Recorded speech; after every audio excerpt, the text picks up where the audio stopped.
Are you saying you faked with me? Yeah.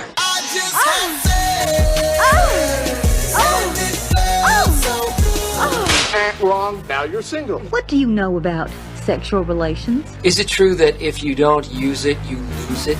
I'm a little worried about being a slut. You're listening to the Come With Us podcast, talking the good, the kinky, and the ugly. Here are your hosts, Beth, Aaron, and Tina. Hello, all you sexy holes and poles. Have you been good lately? Do you need a good spanking?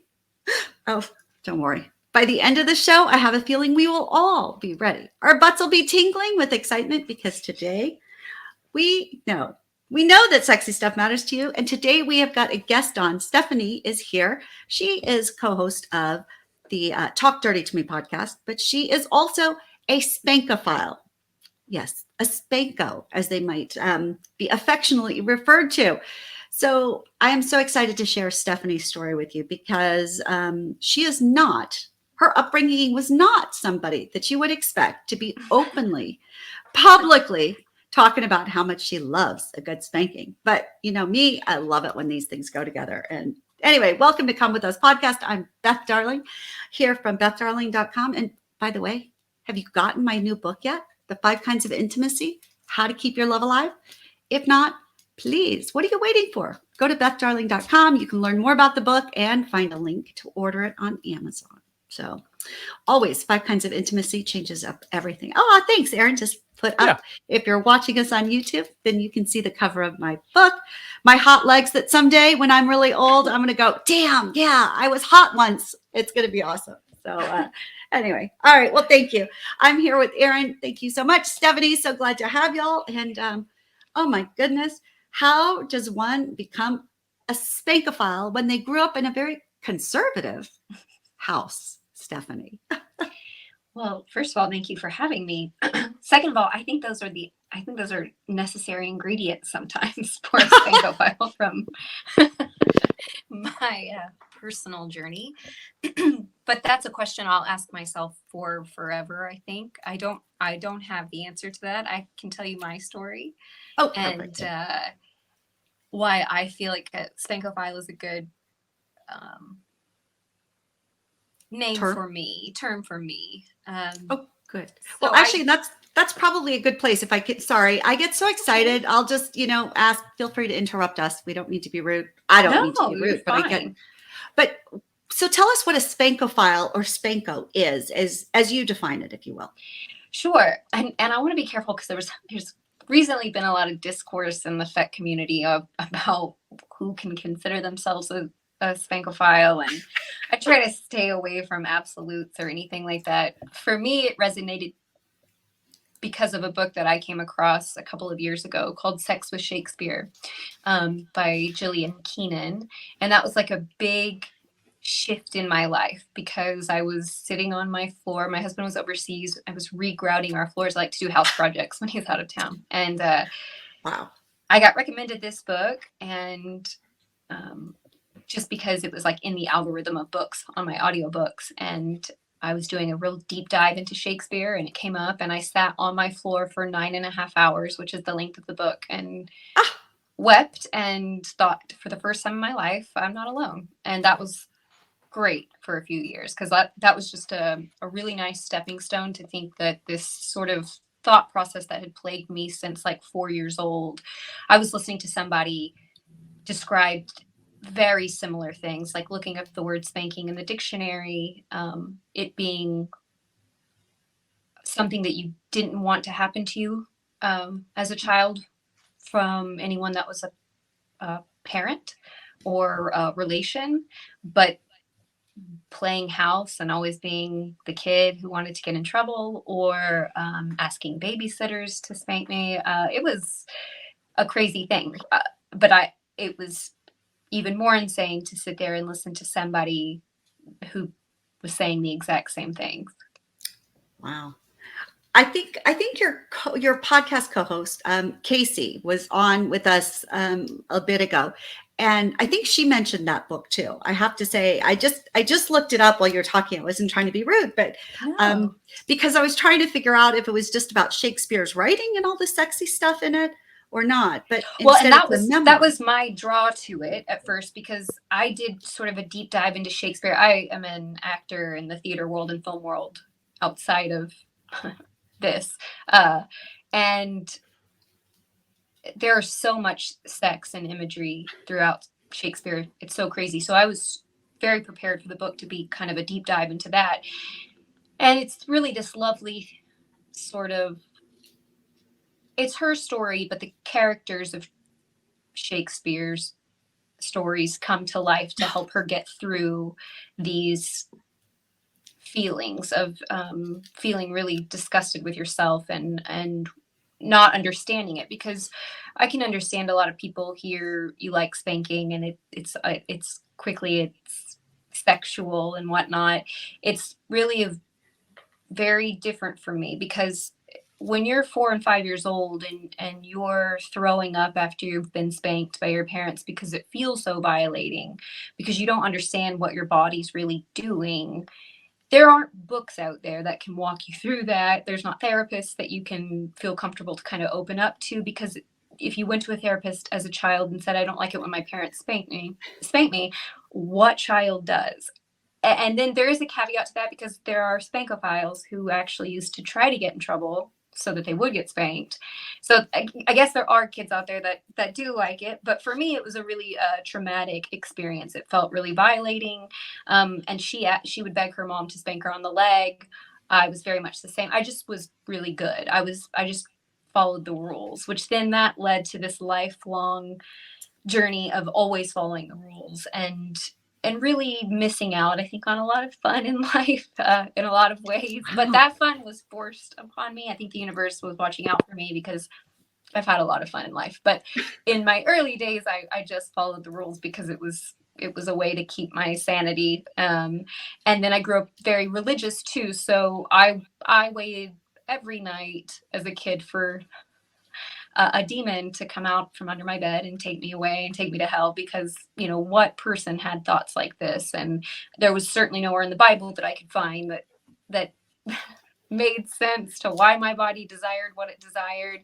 And so I thought I was going to take it to my grave with me. I thought I would just be the only person who knew, and I could get through life with this dark secret. Oh, okay, gosh, there's so much there to unpack, but what a weight actually to carry with you. Sure. But so let's back up to when you started having these feelings. Like, you were really young. You said 4 or 5. Yeah. Your parents were spanking you, but that actually wasn't pleasurable. Like, how did it start being something you wanted when it was so unpleasurable to start? Sure. I think that's always going to be a chicken and the egg kind of question, because there's a lot of research out there that says that I was born with it. There's a lot of research that say the wires got crossed when it happened. I don't remember it ever being anything than a very clear, concise, when it happened to someone that was a family member, it felt violating, to then dreaming about a stranger on the street and it being arousing. And that was the other thing that I learned really young, or as an adult looking back now. Children are sexual. We don't know that we're being sexual. It's not on purpose. I was a virgin till I was 22 years old. I did all the right things, right? Right. But the only thing that really ever got my brain going when it was time to take care of myself was being disciplined. And it was never by this attractive man on the street. It was usually always an older woman or something like that. But that was just where my brain was. But you're straight, right? That's the irony, right? Is that it's a woman, but yeah, I think I'm pretty Okay. straight. I mean, I Okay. find women wildly attractive too, but like, yeah, when it comes to like having sex, I want a penis. Okay. And to be clear, you're in a monogamous marriage at this point, right? Yes. And you Well, have been for we've a long been time. together for 13 years. Wow.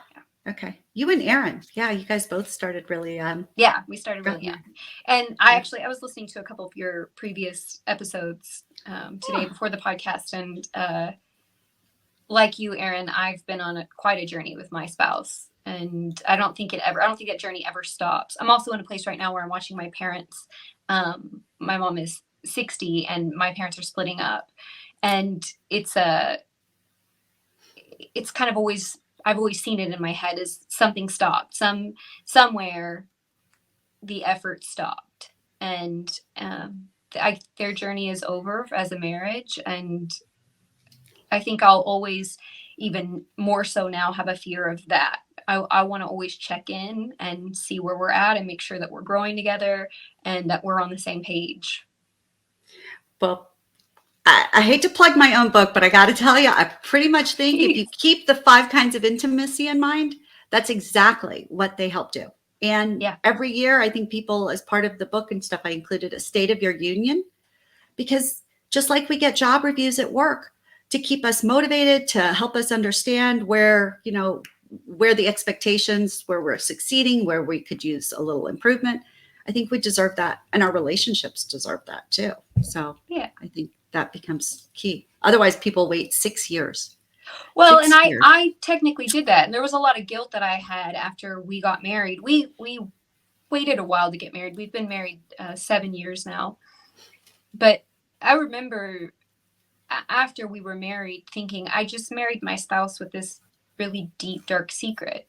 And I don't recommend that to people. That it worked out for me because I really do think I picked a real winner. But and I got really lucky but I will tell you, the night that I came out to my husband, I was ready 100% that he was going to leave me. That's how disgusting I thought it was, and repulsive, and like not a turn on. And I can hear, like, when people think of spanking and sex, they think of like floggers and crops and leather. That is whatever the opposite of being turned on is. That's what that stuff is to me. Turned off. Yeah. I mean, that's a very strong. I don't mean to be that I'm turned off by that world. That's just not my world. That is not. No. I mean, I wouldn't say like. Me. And see, that's the thing, is that people when they say, "Oh, that turns me off," everybody goes to the exact extreme of, "Oh, that grosses me out." Well, it doesn't have to gross you out. It just means that any, like, and Beth refers to like that libido as a pilot light. If it's something that takes your pilot light from, being the light of a candle to all of a sudden down to just that tiny little blue, that's a turnoff. Like that, it doesn't extinguish it. It doesn't make you want to run and hide from it. It's just, that doesn't do anything for me. And in fact, it does the opposite to my libido that you expect it to do. Yeah. I think that's a good way to say it. I think, and when I did come out to him, I was very dramatic, and I was younger, so I was, I feel like I'm emotionally and mentally in a lot of ways was stunted from this. And so looking back now, I laugh at it. I laugh at how dramatic I was and how hard I cried, because it is absurd. It's a ridiculous thing to be worried about. But in that moment, we can only know what we know at that time. And at the time, I knew that a husband and wife are supposed to be married, and you're supposed to have this kind of sex, and your life is supposed to look like this, and you're not supposed to have this other desire that you can't really put your finger on, even because you don't want sex to happen while it's happening. And I know that's really insane for a lot of people to wrap their mind around. But so, he was so sweet, and he kind of chuckled, and he said, "I thought you were going to tell me you were cheating on me." And I was like, I wish it was that. Because, once you come out, you can't ever, I was expecting this weight to be lifted off of me, but it brought a little bit more stress, because once you come out and you say it out loud, you can never take it back. It's always there. And so But he did the very normal, like he ordered some implements online and they came in the mail and they were all the BDSM stuff, the stuff that I wasn't into. And so I had him read the book Sex with Shakespeare, and then he really understood on a different level. And well, and let's go back, because I understand that from your perspective, you can look back and we can say, yeah, you weren't cheating, you hadn't done anything wrong. But I do know that there really is often a sense of shame about our desires, whatever those are, whether they are wanting to be in control, whether they're not wanting to be in control, whether it's wanting to tie up or be tied up or spank or to flog or this or that, or to dress up like a puppy or a pony, or be furniture. Those things come with a really heavy weight of shame. And I don't want anybody who's listening to think that, right, it's easy in hindsight to say, oh, yeah, right, I see it now. I have perspective now, and I see where really it wasn't life-threatening and stuff. But there is undoubtedly, because of the silence, because of the taboo, because of all sorts of things that pretty much is, we all grow up with being influenced to some degree or another. Anything to do with our sensuality, our sexuality becomes magnified, exponentially heavier. So I'm glad in hindsight that you can laugh about it. Yeah. But it's like I laugh about getting divorced, but believe me, I thought I was falling into a cliff for a year with just no end. It was pure blackness. It was hell. Yeah. So just for people out there listening, realize, right? Like, we're all entitled to those feelings in whatever degree. And so good for him, though, for catching it quickly and not making it harder for you, because that is pretty damn hard. And he was also from a pretty conservative background, right? He was, but he was also, I tended to lean to date more experienced guys and more wild guys, even though I was this very follow the rules person.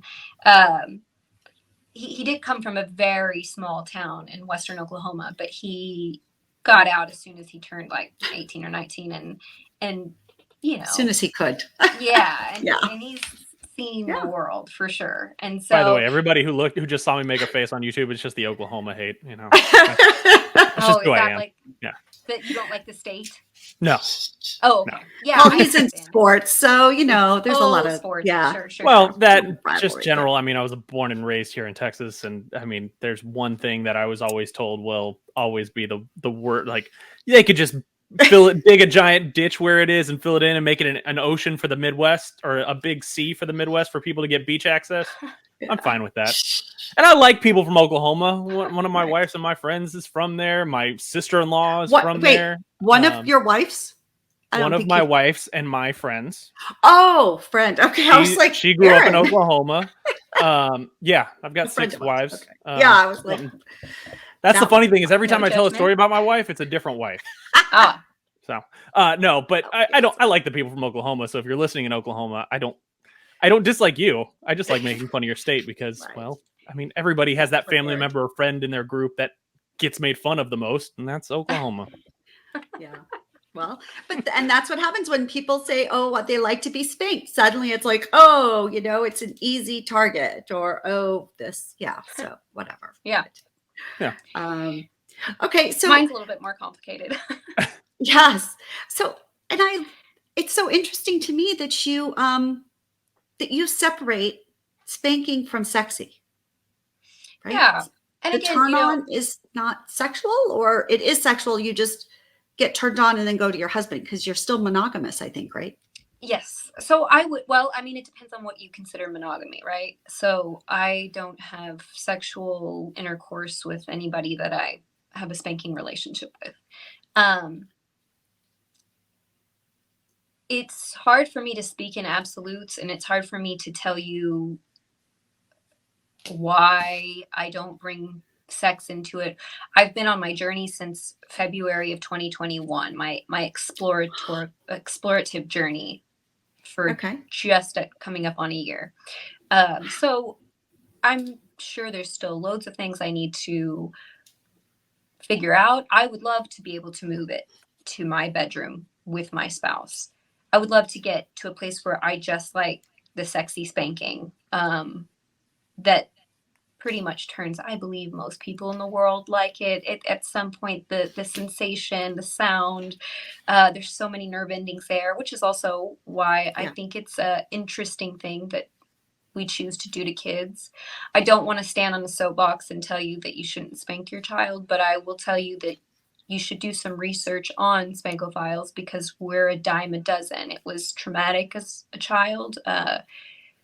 I wouldn't sit in a room with a sexual assault survivor and tell them I know how they felt. But when something makes you throw up afterwards, it's because it makes you feel dirty and it makes you feel wrong. And I think it was making me feel sexual that I didn't really understand, but it was coming from a parent. So, and my parents have been really amazing. I came out to my parents a year or so ago and explained that to them. And the first thing my mom did was tell me to call my brother because he's got a daughter, and there was no, I don't blame my parents. It was the South. That is just what they tell you to do. It was like, we had like people come to our church and talk about spanking, which when I think back now, I'm like, oh, I'm pretty sure James Dobson had a kink for sure. But that's. But you're right. And normally, people are so concerned about anything with pedophilia, and God knows, right? That is just, I say I'm all in favor of things as long as they're consent, and children and animals, there's no consent. So, Agreed. So I get that. But I think you did strike something. And I think that maybe my personal feeling is that when we're young, there is sex to me is contextual, but there is sensory. And the thing is that with any sort of stimulation, whether it's a visual, whether it's a physical, then sometimes our bodies respond in a way that later on we recognize, identify, and label as sexual. But at the beginning, it is just sensory. And you're right. So if you're at any age, your butt's getting smacked, the fact is it is stimulating blood flow in the genital area, which is going to lead to physical signs, just like an infant in utero can have an erection. So there are body responses that have nothing to do with context, that are beyond our control. They're simply instinctual.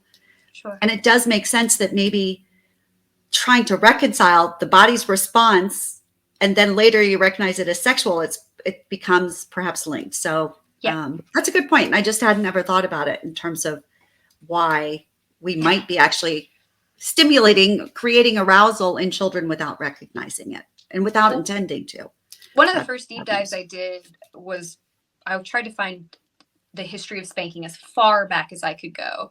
And the furthest back that I could find context on it wasn't sexual, it was fertility. And it was stimulation in the sense of these women would go to these doctors who would spank them, and then they would go home and have sex with their husband.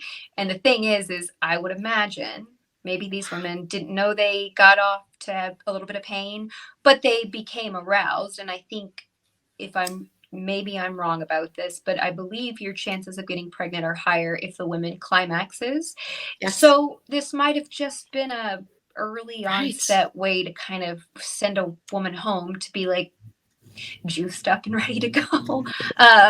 Again, that is so interesting. And I've never heard the connection between spanking and fertility. I've never heard of that. So now I'm really interested. That would be wildly looked down upon today. So I don't think they practice it anywhere, at least medically. But that was what I could find. That was the furthest I could go back. I did not see it as punishment ever in the beginning. And so again, I think the wires get crossed. And I think there are a lot of parents out there that spank their children, and in their heart of hearts, that is what they think is right. And it has nothing to do with the desire that they have. But just like I have a desire to be spanked, there are people who desire to spank. And I do think that there could be superintendents of these schools in the South that carry around a paddle who carry it around for a little bit of an extra jolly. Yeah. So, because we talked about that, because we did an episode just like Beth and I on spanking and stuff like that and having fun with it erotic months spankings. ago. Yeah. But like, and sorry, if you don't want to answer this, it's fine. I'm just diving into like a little bit more of your childhood with it. Because when you were spanked, did your parents like explain to you why? Yeah. Or was it a... It Because was like I remember both. when I was a kid, I got spanked. My parents would stop and explain, this is what you did, this is wrong, this is why it's wrong, and this has to be your punishment now. And then I would get the swats, and then they'd say, go to your room and sit there until I tell you to come out, until and think about exactly what you did wrong and why you did it that way and what you're going to do in the future. Totally. So like my parents were communicative with why I was getting, punished physically. Certainly. And so were mine. And I'll just stop you and tell you that that little sliver of what you just said right there, a spankophile could cut that out and have a blast with that forever. That whole routine is very much a part of it. So yes, because we had the whole Christian viewpoint. You don't spank out of anger, you spank. So sure. Now, my mom had some mental health issues, and my mom would also fly off the handle often. So there were both, but it was very much more so the typical, talk to you about it and whatnot. And that was the worst part for me. That was the part that made me absolutely sick to my stomach. And not because it was fearful. It was because I would have rather them hit me on my face or my back or my shoulders. It was just, there was this embarrassment of, you're touching me in a way that is making me feel sick. And then I got labeled as dramatic. So then my mom was like, we can't ever discipline her. She like stays in her room all day afterwards. And I became this like sensitive, dramatic person in their mind, which I was sensitive, but I don't know that it was dramatic because my body was just responding the way my body responded. It wasn't because I didn't want a spanking, because nobody does. It was because I literally would have taken the biggest hits to my face, to my back, to just anywhere that wasn't my butt. Yeah. And that's what I was also going to ask is like, when your parents heard you throwing up afterwards, did they not like stop and go, hey, maybe, because again, I'm not a parent, but if I were to ever hit my kid like that and then they were throwing up later, my number one thing would be like, holy crap, did I just like beat the crap out of them and not notice my own strength when I was doing it? Or like I would start to digest why, because again, I was spanked growing up, and it was I cried as a child. I mean, my parents stopped spanking me when I got to be about 7 or 8 because they realized it just didn't work. And then it got to more creative disciplines and stuff like that. But it was like, if I heard my kid crying, I'd be like, okay, yeah. And I remember, I don't remember vividly, but I remember one time where I was crying way more than I probably ever did. And my mom coming and sitting on my bed and like going through it with me and being like, what is wrong? Right. And it was like and it was more so. And then from what I remember, because I was still really young, it was more so that I was upset with myself for disappointing my parents. Like I looked in on myself of like, I deserve a spanking because I'm a bad person. I'm a bad person because I made my parents upset, kind of thing. But and I would have loved to have been able to rationalize that in that sense. I would often, when I did throw up, I think there were a lot of times they didn't know. It was such a thing of shame for me, whereas like my brother would get spanked and my brother and my mom could hug afterwards. I, to this day, am not touchy-feely with my parents, and it is something I'm still working on. I love my parents so dearly. Again, this is not a hit piece on them at all. This is something that I think my stance and the reason I come forward, and now this thing I was taking to the grave, I'm just telling everyone now, is because I think if we can all maybe think about what we're doing when we're parenting, and that there are longevity consequences that are not written about in books, right? We know that if you berate a child every single day, that there's probably going to be consequences down the line. But something as simple as, and my parents never even spanked me hard. I don't think I ever had a mark left on me. No, I like to be marked now, but it wasn't about that. It was the sensation of what was happening to my body. And I do remember the time my mom came into the bathroom and I was throwing up, and she asked if I was sick. And then she said, you've just gotten yourself too worked up, because I was crying. And I just wanted her to get out. I just wanted to be left alone, because I couldn't look at her. It just was something that felt, and it's such a strange thing to say, because I don't know why that was. And that was something that when I was a Christian, when growing up in an evangelical environment, I would pray every night, for God to just like, please let me be good, and please take this away, because I don't want to ask my babysitter to spank me. I don't want to think of the man across the street or the woman at the grocery store that I saw later on spanking me. But alas, he didn't. Here we are. Here we are. Well, I so appreciate it. It's just, again, because the lines are so difficult, and because anything to do with children is so touchy, it is hard to have a really well-intentioned conversation about what starts, what happens. And I do like, I'm a mom of 5. I spank my kids very rarely, but still sometimes. I appreciate this perspective, because it really hadn't quite gotten to me that way. And I'm somebody who did desire spanking and still does. But I think in my family, it's because I didn't get spanked very often, but that was like the only form of physical touch that my parents would ever do with us. And I think I just longed to be touched. So therefore it was like, well, okay, I wish I'd get spanked, but that's very interesting. Yeah, no, that makes sense. Yeah. And I think that I've talked to so many people who have gone to boarding schools, who have grown up in the South with corporal punishment and stuff. And I think there is a big link between what we see and experience, and again, our bodies responding, whether we want it to or not. It just happens. And I think, and it gave me it gave me an early sense of, because again, I grew up really religious, so I think it could have been easy for me to fall into the category of like, being homosexual is a sin, and there was a lot of that around me. But it gave me a really early perspective of, let me tell you how much I didn't ask for this. Let me tell you how much I didn't ask to think about this multiple times a day, every single day. Right. I could tell you the kid movies out there. I could tell you the exact time frame on a VHS when to pause for when there was a spanking scene. But if that scene came on and my parents were in the room, I would get up and leave. It would just the cringe all over my body. It was like, if there would have been porn on TV, I could have watched that with my parents. But I could not watch a spanking scene in a movie with them. I have goosebumps. It's amazing. It's so weird. I know, right? But I said, as long as we're all weird. Share, right? We're all weird. Every single one of us. And we need to talk about it. Yeah. All right. Well, I think we're running over a little bit, but Stephanie, if you're cool, we'd love to have you stick with us. We'll do another episode, and then we'd like to talk about, if it's okay, like how you get your urge for spanking, your desires for spanking met, how you meet people, what that is like. Because again, I can't quite imagine how it's like, will you please spank my ass? But no, you're not going to fuck me. So, quite frankly, it's just, we'll figure that out. I would love to tell you about it. Perfect. I love that you're grinning. So, all right. Well, everyone, Aaron, thank you so much. And all of y'all out there, thanks for listening. Thanks for joining us for Come With Us podcast, where you get the bare naked truth about love, sex, and relationships.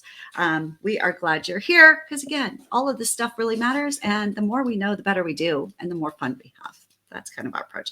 I'm Beth Darling from BethDarling.com. Please go check out my book, go check out the site, and stay in touch with us on social media, please, at everywhere. And you can find Steph at, is it Little Renegades? Little Renegade Films. That's our production company. And then I'm also on the Talk Dirty to Me podcast. Okay. And Talk Dirty to Me podcast, does that have its own website? It does. We've got our own website and Patreon. It's Talk Dirty to Me podcast ATX. We're on all of the streaming platforms. And it's for different perspectives on kink and fetish and sex, and just sex positivity is basically our goal. I love it. All right, terrific. Well, thanks so much, Stephanie. Thank you. We will be back next week with more details into how spanking is part of her daily regular sexual relationship. I don't know. We'll talk more. Figure this out. We'll talk to you soon. Bye, guys. Big hugs. I'll see you soon. Thanks for listening to the Come With Us podcast. Be sure to follow us on social media at Come With Us Podcast, and send in your questions, comments, and confessions to comewithusconfessions@gmail.com. Until next time, keep it fun, flirty, and naughty.